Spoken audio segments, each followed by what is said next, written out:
Vi ho chiesto di replicare il suono di Santana e farmelo sentire. Oggi vediamo cosa mi avete mandato e ne commentiamo un po' insieme. Come l'altra volta siete stati tantissimi e con tantissime interpretazioni diverse. Calma e diamoci un tono.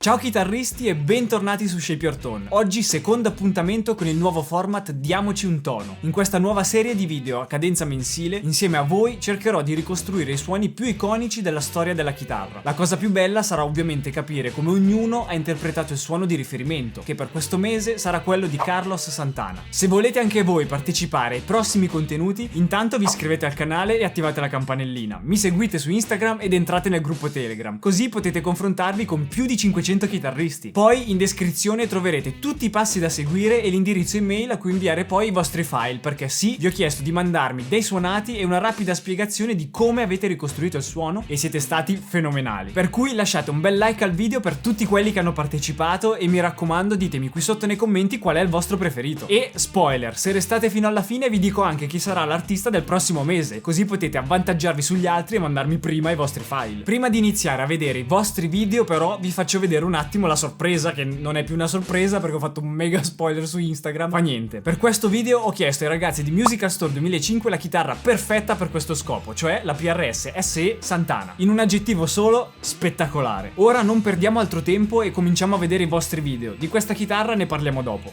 Ciao a tutti amici di Shape Your Tone. Io purtroppo non ho una PRS come la sua. Ho simulato sulla Edrash un amplificatore Mesa. Come sappiamo bene il sound di Santana proviene da un amplificatore Mesa e ci ho messo semplicemente un po' di ambiente, un leggerissimo riverbero e un leggerissimo delay. Ho suonato sulla posizione del ponte con il tono un po' chiuso. Ok, sono un sacco curioso, quindi vediamo quale brano di Santana ha scelto per farci sentire questo suono.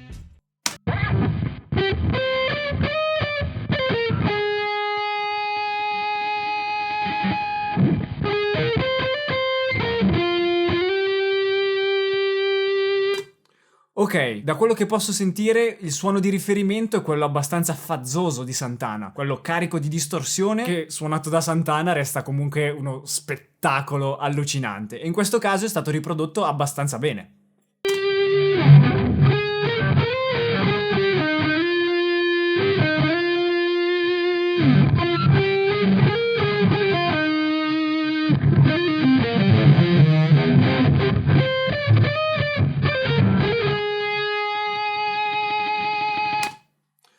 Possiamo anche dire che questo suono per suonare Europa è anche abbastanza azzeccato. Il suono di Santana è molto gonfio sulle basse. Da notare che questa cosa delle frequenze basse leggermente rigonfiate ha origine anche nel fatto che lui per ritrovare questo suono ha chiuso leggermente il tono della chitarra. Per cui il pick up in questo caso, come ha detto lui, al ponte non risulta squillante e completamente aperto ma leggermente chiuso. Ok, ora passiamo al prossimo e vediamo cosa mi ha mandato Gabriele. Lui non mi ha mandato un mini video per spiegarmi come ha fatto il suono ma mi ha scritto un breve messaggio e ora ve lo leggo. Ciao Ale, spero di entrare a far parte del prossimo video. Eccoci. Ti seguo da quando avevi 100 iscritti. Lo strappo te lo regalo. Ti ho ammirato perché hai risposto ad ogni commento fin dai primi video. Spero tu possa andare avanti col canale e far parte del video sarebbe da gas a non finire. Allora, nel video ci sei finito. Per la cosa dei commenti che rispondo sempre, dimostriamolo ancora di più perché è vero. Commentate e chiedetemi qual è la mia pizza preferita, giuro che vi rispondo a tutti. Per quanto riguarda la sua catena del suono, mi dice: la mia catena del suono è composta da una Eco Aire standard con pickup di Marzio e Moore GE200. Ok, non so quale simulazione ha usato sulla Moore GE200 e come ha regolato i parametri e tutte queste cose. Ora lo vediamo insieme. Voi indovinate qui sotto nei commenti qual è la simulazione che lui ha utilizzato, io farò la stessa cosa.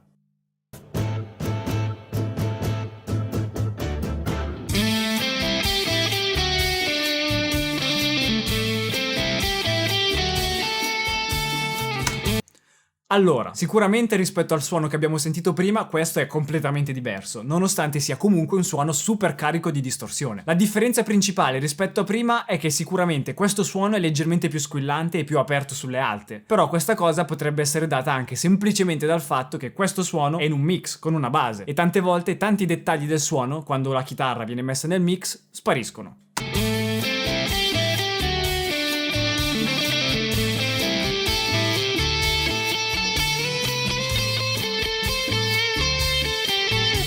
Ok, in questa parte, nel momento in cui lui si sposta un pochino più in alto sul manico, abbiamo la conferma di quello che abbiamo detto prima. Il suono in questo caso è leggermente più secco, più asciutto e un pochino più aperto sulle alte, e questa cosa, in questo caso, è perfetta.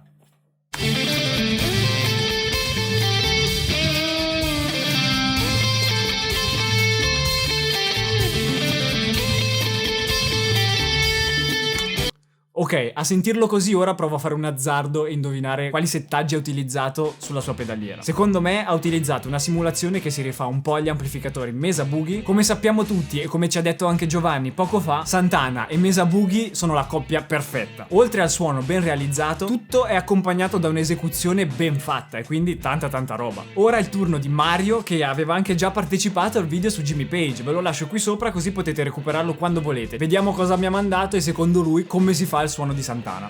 Ciao Ale, ciao a tutti quanti gli amici di Shape Your Tone. Carlos Santana, Europa, il rig è semplicissimo. Si comincia con il Panama. Eccolo qua.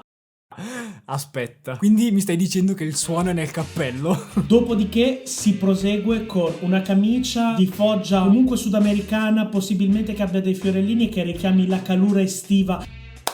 Io non lo so se voglio andare avanti a vederlo questo video. Dopo lo shaker fatto con il salino nel video di Jimmy Page, adesso mi ritrovo che il suono di Santana, il suono è nel cappello e nella camicia. In ultimo, non possiamo dimenticarci di un ambiente caldo, soft e romantico. Come crearlo? Immancabili le candele ed i cuoricini. Per un suono caldo, le candele con i cuoricini sono perfette. Perfetto, adesso abbiamo tutto per fare... No, aspetta, ma bisogna parlare un attimo del rig. Allora, chitarra con humbucker, nel mio caso la mia solita Epiphone, quella dell'altro video, con una simulazione data da TH3 dove utilizzo un pedale, un Crybaby 45% fisso, un tube screamer, poco drive tanto livello, la simulazione di una testata Twin Reverb con la sua relativa cassa in 4x12. Infine, per dare tutto l'ambiente, un bel riverbero intorno al 60%, PKMG 85 al manico. Abbiamo già capito che lui, per ottenere il suono un pochino chiuso in stile Santana, non ha chiuso il tono della chitarra, ma ha cercato di ottenere lo stesso effetto ma con un pedale del wah leggermente chiuso. Ora lo sentiamo e vediamo.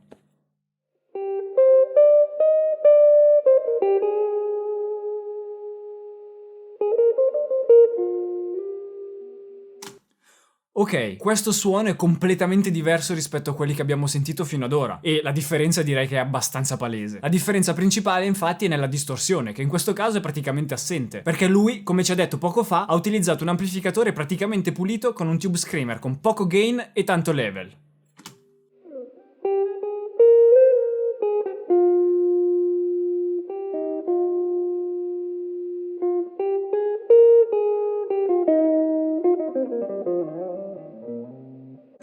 Questo suono direi che comunque ci sta, perché è una versione di Santana che fino ad ora non avevamo sentito. La caratteristica principale infatti è che il suono è pulito, per lo più, molto chiuso. In questo caso lui questo effetto l'ha ottenuto chiudendo un wah e mantenendolo fisso, quindi senza usare il wah come è pensato per essere utilizzato, quindi per fare wah wah, ma semplicemente fisso, come se il pedale fosse fermo ad un'altezza precisa. In questo caso lui ha avuto anche un aiuto esterno, perché come ci ha dimostrato il suono non è più nelle mani ma nella candela e nel cappello, e il suono caldo qua si sente tutto. Il prossimo è Andrea. Lui è anche un mio allievo, uno degli ultimi fortunati che mi ha trovato libero per dare lezioni private. Infatti recentemente le ho chiuse, però se volete essere comunque miei allievi ma in un altro modo, vi lascio qui sopra e anche qui sotto in descrizione tutti i miei nuovi videocorsi. Ora Andrea, spiegaci come hai fatto il tuo suono. Ciao Ale, sono il tuo allievo appassionato di Santana, lo sai benissimo, e grazie a te che mi sono appassionato alla Les Paul, e quindi adesso vai di Santana e vai di Les Paul del 56 standard nera che ha tutto un suono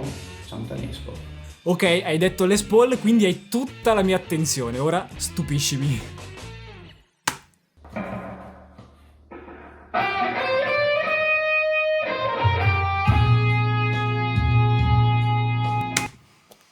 Ma veramente? Voi fate apposta? Se mi date le bricioline io arrivo come piccioni a mangiare. Però, se posso dire una cosa, si vede che hai imparato un sacco di cose dai miei video, perché anch'io dico sempre che uso la Strato e poi uso la Les Paul, quindi mi hai fregato.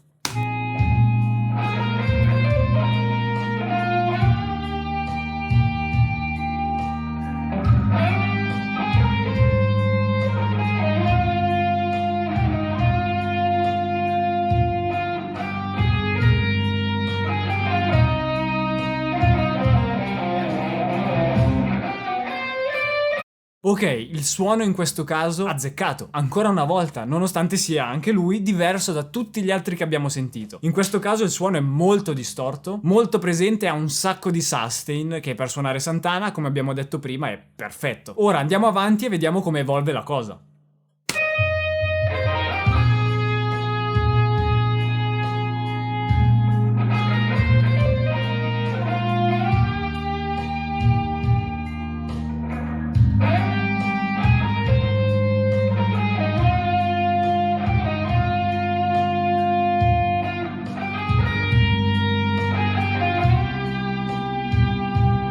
Io so che Andrea nella sua attrezzatura ha una Nux MG30 e utilizza anche tante volte dei plugin. Per cui ora Andrea commenta qui sotto il video subito e dici che cosa hai utilizzato sulla tua pedaliera o sul plugin per fare il tuo suono. Diccelo subito perché sono sicuro che siamo tutti super curiosi. Bene, ora tocca a me e come vi dicevo utilizzerò questa PRS Signature di Santana nel suo modello SE. Le caratteristiche principali di questa chitarra sono le stesse che possiamo trovare sulle altre PRS. Tutte le info di tutto, qualsiasi tipo, tutte quelle che volete le potete trovare sul sito di Musical Store 2005 e trovate il link qui sotto in descrizione. Ora parliamone. Per cui corpo e manico in mogano, il top in acero e la tastiera in palissandro. I famosissimi intarsi Birds tipici di PRS e anche una piccola chicca che è super interessante. Il manico è a 24 tasti ma la scala è 24,5, cioè una Les Paul è 24,3. Questa ha la scala che è leggermente più corta di una Gibson Les Paul, nonostante i 24 tasti, mentre sulla Les Paul i tasti sono 22, molto particolare da avere per le mani. Il tutto è chiuso con la ciliegina dell'elettronica, con i pick-up Santana S, SE, un volume, un tono e il selettore a 3 vie senza nessuna possibilità di splittare i pick-up come siamo abituati di solito sulle PRS. Comunque veramente la scala da 24,5 è particolare, va provata perché è veramente super morbida come chitarra. Meglio di così potevamo avere fra le mani solo una PRS Santana originale americana, però purtroppo per mangiare servono i soldi, quindi. Per quanto riguarda l'amplificatore, come prima, indovinate qui sotto nei commenti qual è quello che ho utilizzato per fare questo suono. Poi io ve lo dico, vi svelo qual è quello vero che ho utilizzato, però dovete essere super sinceri, Non fate come nel video dell'Esquire che ve lo lascio qui sopra, perché io tutti i commenti che avete cancellato perché non siete arrivati alla fine del video, io li ho visti, li ho letti tutti, non me ne è sfuggito uno.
Sicuramente per l'amplificatore, come ormai abbiamo capito in questo video, io mi sono rivolto al mondo Mesa Boogie. Studiando un po' il rig di Santana, senza neanche andare troppo in profondità, è palese che lui utilizzi una Mesa Boogie Mark I, per cui io mi sono affidato al mio amato HX Stomp di Lane 6. L'ho sfruttato con la simulazione della Mesa Boogie Mark IV, sia per il canale distorto, sia per quello pulito. Infatti tra un po' ve li faccio sentire ancora tutti e due. Come dicevate anche voi nei vostri video, ci sono tantissime versioni del suono di Santana, tutte bellissime ma veramente complicate. Ora vi faccio risentire il canale distorto e anche il canale pulito, così potete sentire l'unica differenza che c'è tra i due, semplicemente il canale dell'amplificatore, e in più nel pulito ho voluto aggiungere una leggerissima modulazione. Non l'ho esagerata di proposito perché non volevo sovrastasse il segnale pulito. Sicuramente però in un contesto di band non mi farei troppi problemi a dare anche qualche punticino in più al chorus.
Raga, grazie davvero. Io vi ricordo che se volete partecipare al prossimo Diamoci un tono dovete iscrivervi al canale con la campanellina e soprattutto seguirmi su Instagram, perché è dove faccio le comunicazioni di volta in volta. Io ringrazio ancora una volta i ragazzi di Musical Store 2005 per questa chitarra, perché è vero, si può arrivare allo stesso risultato anche con altre chitarre, ma farlo con questa ha tutto un altro gusto. Per il prossimo Diamoci un tono dovrò fare squadra con il mio nemico, perché l'artista sarà John Mayer e quindi mi servirà un astrato, quindi mi raccomando, potete già inviare da subito i vostri file a questa mail e avete tempo fino a domenica 14 novembre. Mi raccomando, seguite le istruzioni che sono in descrizione e io vi aspetto in tantissimi a massacrarmi le orecchie con l'estrato. Avete l'occasione di farmi del male, volete perdervela? E se invece non hai un astrato e hai una Les Paul e vuoi fare comunque il video di Mayer, ti prego fallo, perché io ti aspetto a braccia aperte.